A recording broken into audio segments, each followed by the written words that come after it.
जब एक मुसलमान खुद को फक्र से मुसलमान बोल सकता है तो फिर एक हिंदू खुद को हिंदू बोलता है गर्व से, तब साले तुम सबके बदन में आग क्यों लग जाती है?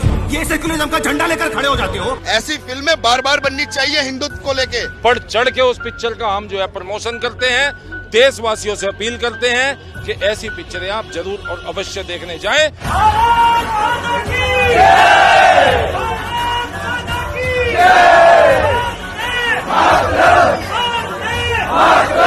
हाथ जोड़ के ये देश की बेटी बोल रही है कि हिंदुत्व मूवी को हिट करवाएं। अगर आप इस मूवी को हिट करवाते हैं तभी आपके दिमाग में जो कीड़ा कचरा भरा है ना, जो आपकी बेटियों का लफ्ज याद हो रहा है ना, इन सब से बचेंगे। और अगर इस मूवी को सपोर्ट मिलता है तो ऐसी 1000 मूवियां आगे आएंगी। हम आशा करते हैं ये 500 करोड़ से भी ज्यादा कमाएगी, अपने बजट से 1000 गुना कमाएगी। भाई साहब बढ़िया मूवी है, कतई जहर है, सबसे बढ़िया मूवी है वो। ठीक है। और वो देखना भी बहुत जरूरी है और लोग जाएं, माताएं बहनें जाएं, बहन बेटियां जाएं और उस मूवी को हिट कराएं।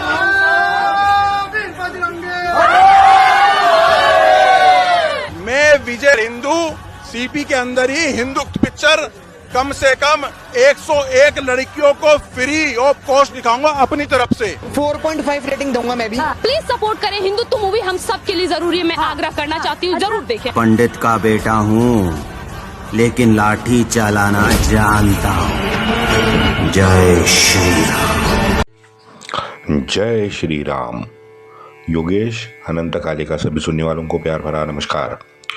मित्रों, 1742 और 43 1742 आते आते लगभग 80% हिंदुस्तान का जो जीएसटी कलेक्शन था, यानी चौथ की वसूली जो थी, ये मराठा सरदार ऑलरेडी करने लगे थे। पैसा आने लगा तो ये इतना पैसा था कि महाराष्ट्र के 400, 500, 600 साल में किसी ने इतना पैसा आज तक देखा ही नहीं था। तो इतना सारा पैसा देख के हमारे जो प्रमुख सरदार थे उनकी जैसे मति भ्रष्ट हो गई। हिंदुस्तान में कमजोर पड़ी ये ठरकी मुगल सत्ता और उससे आया हुआ बवाल। हर जगह पे सत्ता स्पर्धा का एक नया खेल शुरू हुआ और इस खेल के केंद्र में सिर्फ और सिर्फ अर्थ कारण था। इसमें धर्म की न धर्म का कोई जगह नहीं थी, कोई धर्म का स्थान नहीं था। वो पुराने ज़माने वाला धर्माधिष्ठित राज्य की ये जो व्याख्या है, ये पूरी तरह से अब धूमिल हो चुकी थी। वेद काल में आपने देखा होगा कि वेद काल में जो विजय होता था ये संपूर्ण होता था। अब इस संपूर्ण विजय की जगह संधि ने ले ली, क्योंकि अर्थ कारण हावी हो गया था। स्वार्थ के चलते स्वकेंद्रित राजनीति का चलन अब बढ़ने लगा। समूचे विश्व में राजकीय बदलाव तो आ ही रहे थे। 1750 के आसपास औद्योगिक क्रांति ने दस्तक दे दी थी। प्रिंटिंग मशीन ऑलरेडी चल रहे थे। फ्रेंच राज्य का क्रांति की आहट भी हमें सुनाई देने लगी थी। हालांकि ये है कि वो 1775 में हो गई। भारत में भी 1750 में अंग्रेज और फ्रेंचों का यशस्वी उदय हो चुका था।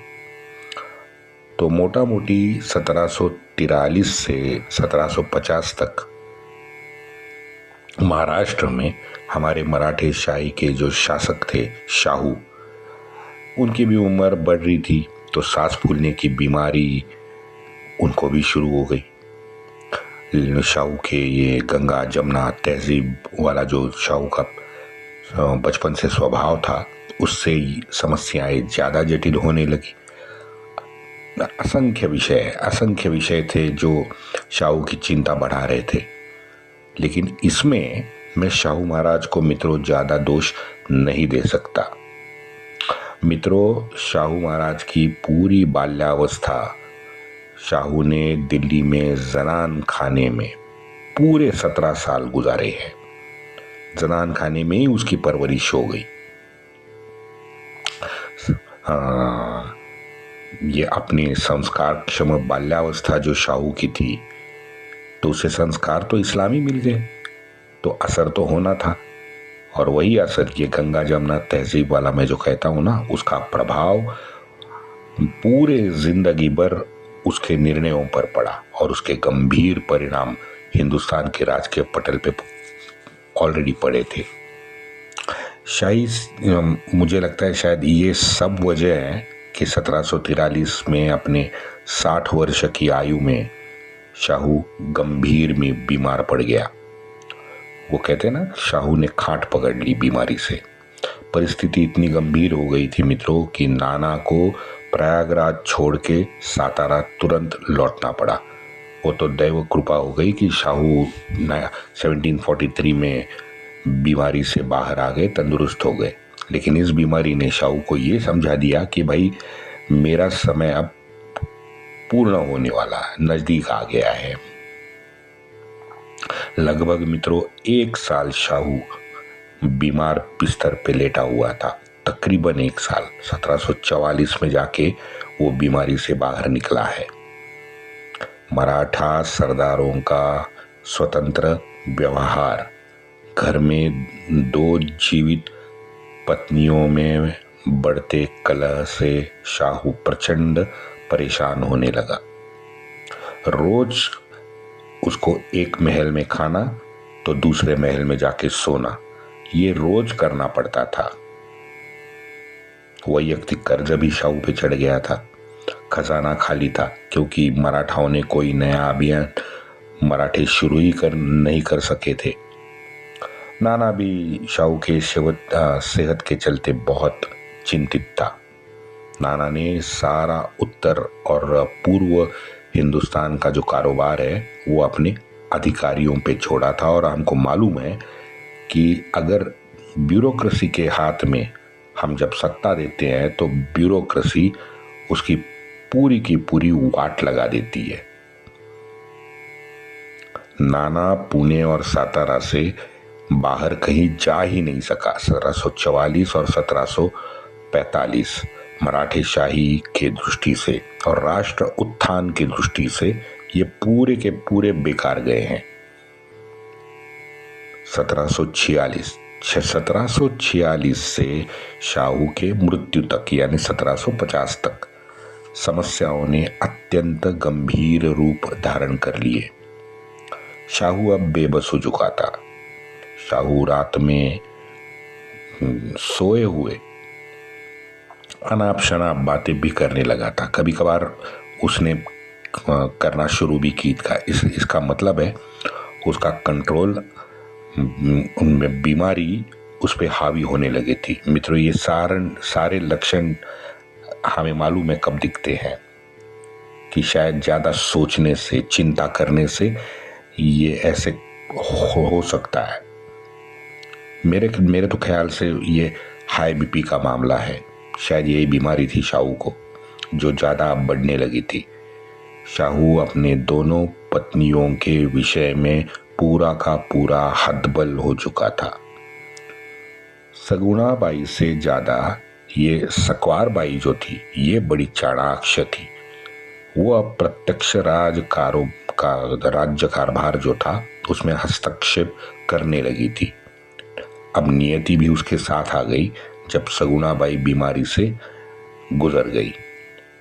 ये बुद्धिमान सकवार बाई सभी पेशवा विरोधी सरदारों से संपर्क करके तख्ता पलट की योजना बनाने लगी थी।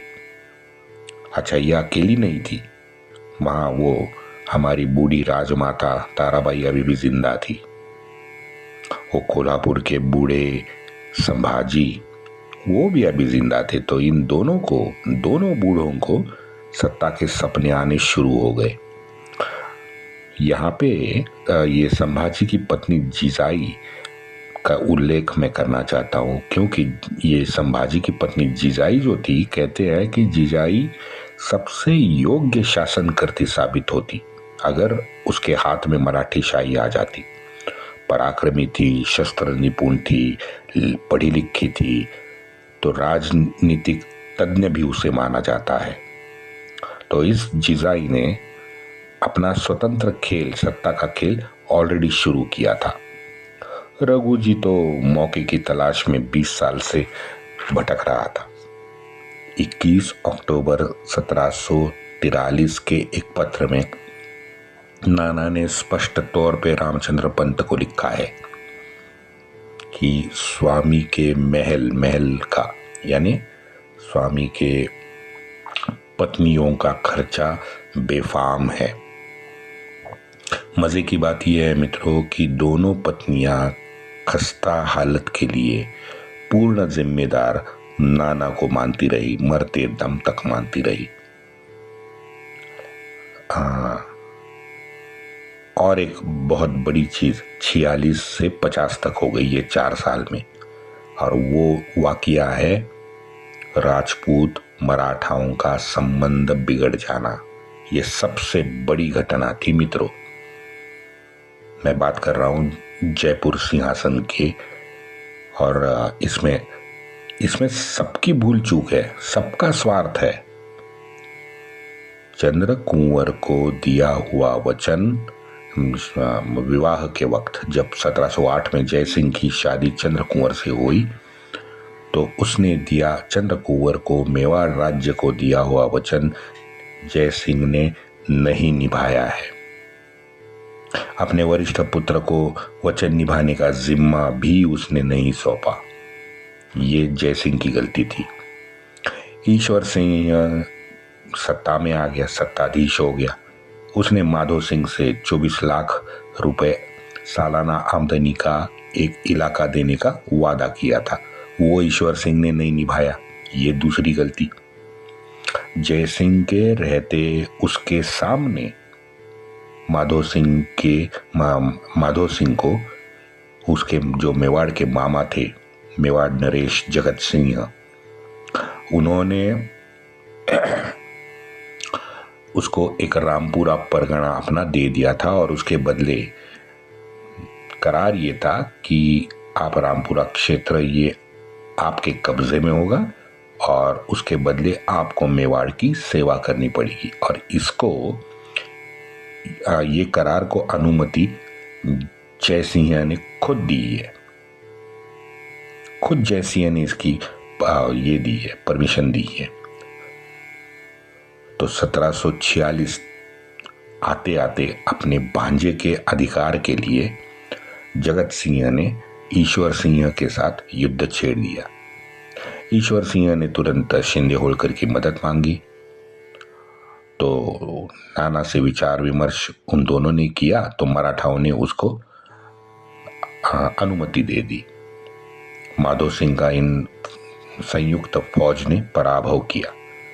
ईश्वर सिंह ने बाद में जयाप्पा शिंदे के साथ कोटा पे हमला किया, क्योंकि कोटा और बूंदी उस वक्त माधो सिंह के साथ इनके विरुद्ध लड़े थे। दुर्जन साल ने कोटा का किला बचाने की प्रयत्नों की पराकाष्ठा की। पूरी कहानी के लिए एक नया एपिसोड शायद बनाना पड़ेगा मुझे, वो मैं बनाऊंगा, पूरी डिटेल आपको दूंगा। और मराठा यहाँ पे गलती कर गए कि दोनों पक्ष से मराठाओं ने पैसे लिए नहीं, पैसे लेने का वचन मांग लिया। नाना की इस पूरी मांग को सम्मति थी, तो सिर्फ शिंदे और होलकर इसके जिम्मेदार नहीं है, मराठी राजसत्ता भी इसके लिए जिम्मेदार है। शाहू भी जिम्मेदार है कि उसने शिंदे और होलकर दोनों को पैसे लेने की अनुमति दे दी। मराठा अगले 275 साल आज तक इसके लिए बदनाम होते आ रहे। और यही है मित्रों वो नेवाई का अभियान, जो नाना का उत्तर हिंदुस्तान का अपने जीवन का आखिरी अभियान साबित हुआ। नाना जयपुर के पास नेवाई में रुका। 10 दिसंबर 1747 पुणे से निकला हुआ नाना जुलाई 1748 में पुणे लौटा है। ये प्रकरण इतना बड़ा हो गया था। अप्रैल 1748 में माधो सिंह ने नाना से सदिच्छा भेंट की। होलकर यानी अर्थार्थी आप पेशवा ही समझ लो, क्योंकि होलकर ने जो किया वो हमारे सातारा वालों को मान्य था। तो शिंदे होळकर ने पहले ईश्वर सिंह का साथ दिया, माधो सिंह का पराभव किया। उसके बाद जयाप्पा शिंदे ने कोटा में ईश्वर सिंह का साथ दिया। कोटा में उसने मोटा माल भी जयाप्पा शिंदे ने कमाया है। अच्छा, जाते जाते एक बात बता दूं कि यहाँ पे जब कोटा में इन लोगों ने हमला किया तो उस लड़ाई में जयाप्पा शिंदे ने गोली लगने से अपना दायां हाथ कायम स्वरूपी नाकाम कर दिया है इस लड़ाई में, लेकिन वो लड़ाई जीत गए। अब यहाँ पे आगे चल के पेशवाओं ने माधो सिंह का पक्ष लिया। माधो सिंह का पक्ष लेके ईश्वर सिंह से संधि वार्ता कर ली। तो संधि वार्ता में जो करार है उसका पत्र भी उपलब्ध है। नेवाई के साथ 4 महल देने का वचन दे दिया ईश्वर सिंह ने। माधो सिंह ने 10 लाख रुपए की नगद राशि पेशवाओं को भेंट की। 30 अप्रैल 1748 को 3 लाख रुपए आमदनी स्वराज्य को देने का वादा भी ईश्वर सिंह ने कर लिया, लेकिन बाद में उसका पालन जीवन भर उसने कभी भी नहीं किया। खैर, जीवन भर क्या करता, उसका जीवन तो रानियों के साथ उसी ने समाप्त किया जब उसने विष प्रयोग करके अपनी आत्महत्या कर ली। फिर एक बार आगे चल के जब ये करार का पालन नहीं हुआ तो होळकर ने जीएसटी कलेक्शन और करार के पालन करने के लिए ईश्वर सिंह पे दबाव बनाया, और वो दबाव ईश्वर सिंह सह नहीं पाया, इसलिए उसने आत्महत्या की। लेकिन एक ही नैरेटिव अगले 250 साल चला पूरे हिंदुस्तान में कि पैसे के लिए मराठा आज भी बदनाम किए जाते हैं। पंजाबियों ने तुरंत राजपूतों का वहां पे साथ दिया। मराठाओं का तब से राजस्थान और पंजाब में नामकरण हो गया लुटेरे। क्यों भाई, वो कैसे लुटेरे बने? मैं आपको बात समझाता हूँ। एक नैरेटिव तो हम सब जानते हैं, स्टोरी भी जानते हैं, मैं डिटेलिंग ये एपिसोड में नहीं करूँगा, लेकिन टेक्निकली आप देखो, राजस्थान और पंजाब दोनों आप मुगलों के अंकित मंडलिक राजा हैं, ये सत्य बात है। मराठाओं का करार मुगलों से था, बाजीराव ने मुगलों से किया था, तो चौथ लेने का संपूर्ण अधिकार मराठाओं का था और चौथ देने का इनका कर्तव्य था। तो मराठाओं ने सख्ती से चौथ वसूलना प्रारंभ किया। तो ये न्याय संगत क्यों नहीं है भाई? ये न्याय संगत क्यों नहीं है? हाँ, ये गलती मैं अभी एपिसोड के शुरुआती में कि ये गलती जरूर मराठाओं से हुई कि उन्होंने ईश्वर सिंह और माधो सिंह दोनों से पैसा स्वीकारा, ये गलती हो गई। अच्छा, ईश्वर सिंह ने शिंदे को पैसा दिया तो माधो सिंह ने 65 लाख रुपए की होळकर को हामी दे दी। उसकी औकात कभी भी नहीं थी माधो सिंह की 65 लाख रुपए देने की, लेकिन वचन क्यों दिया? फिर वचन दिया तो होळकर उसके साथ आ गए। होळकर भी पैसे के लिए लालची, मैं मानता हूं कि होळकर भी पैसे के लिए लालची उस वक्त हो गए थे। ये पूरे प्रकरण में राजपूतों का पक्ष लेके पूरी दुनिया मराठाओं को सिर्फ और सिर्फ मराठाओं को ताने देती है, लेकिन नाना का एक स्वयं का एक पत्र है, तो इस पत्र से हमें घटना की दूसरी बाजू भी वहां पे नजर आती है। खैर, जो भी हो, 1761 के पानीपत में इन सब घटनाओं का खामियाजा मराठाओं को तो भुगतना ही पड़ा, ये सत्य बात है। इस जयपुर प्रकरण के लिए एक एपिसोड हमें बनाना पड़ेगा, जो मैं बनाऊंगा। इस एपिसोड में हम बात कर रहे थे शाहू के अंतिम काल की। मित्रों, नियति अब लगातार शाहू से उसके आप्तेष्ट, उसके स्नेही, उसके सहकारी जो थे वो छीनने लगी थी। स्वाभाविक है।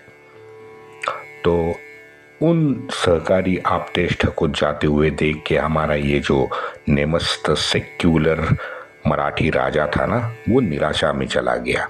ये भी शायद एक हाई बीपी का कारण होगा, कह नहीं सकता लेकिन हो सकता है।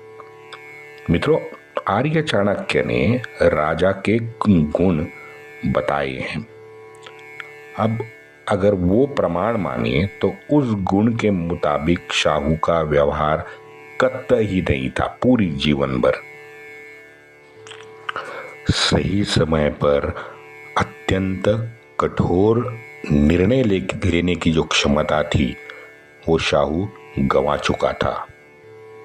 अच्छा, ऊपर से ये जो बीमारी थी शाहू की, 2-3 उदाहरण उस बीमारी का भी मैं देना चाहता हूँ, क्योंकि हमारे भारतवर्ष के इतिहास में इसका परिणाम बाद में हमें भुगतना पड़ा है। कल देखते हैं। वंदे मातरम।